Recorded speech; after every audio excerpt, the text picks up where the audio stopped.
Cooker விசில மறந்து உணவு வீணாகி போச்சா? இனி அந்த கவலையே வேண்டாம். வழங்குகிறோம் உலகின் முதல் விசில் கவுண்டர் குக்கர், புதிய அல்ட்ரா குரோனோ. அல்ட்ரா என்றால் ஆரோக்கியம். லயன் சாக்லேட்ஸ்ல பாதாம், டேட்ஸ், சாக்லேட் மூணும் இருக்கு. ருசிக்கு சாக்லேட், அயன் சத்துக்கு டேட்ஸ், புரோட்டீனுக்கு பாதாம். தாத்தா ரொம்ப டெலிஷியஸா இருக்கு. Line choco dates.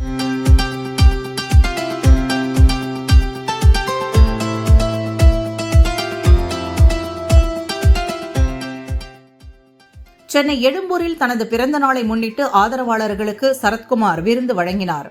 அதில் சரத்குமார் பேசியதாவது: என்னுடன் பயணித்தவர்கள் இன்று வரை என்னுடன் இருப்பது எனக்கு மிகப்பெரிய மகிழ்ச்சி. அவர்கள் அரசியல் ரீதியாக வேறு இடங்களில் இருந்தாலும் இன்றும் என் மீது பாசத்துடன் இருக்கிறார்கள். அந்த பாச பிணைப்பை வெளிப்படுத்தும் வகையில் அனைவரும் நாட்டாமை குடும்பம் என்ற அடையாளத்தை வைத்துக் கொண்டால் சிறப்பாக இருக்கும் என்று தோன்றியது.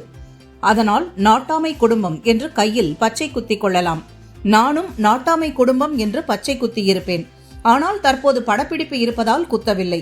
படப்பிடிப்பு முடிந்ததும் என் கையிலும் நாட்டாமை குடும்பம் என்ற முத்திரை இருக்கும். பச்சை குத்துவது பலருக்கு புதிதாக இருக்கலாம்.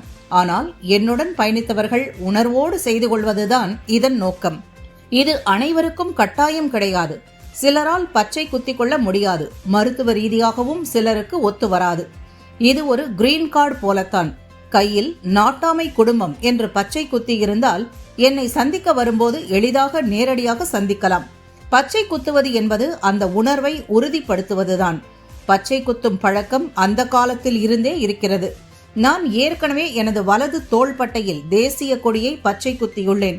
எனக்கு தேசப்பற்று அதிகம் என சரத்குமார் பேசினார்.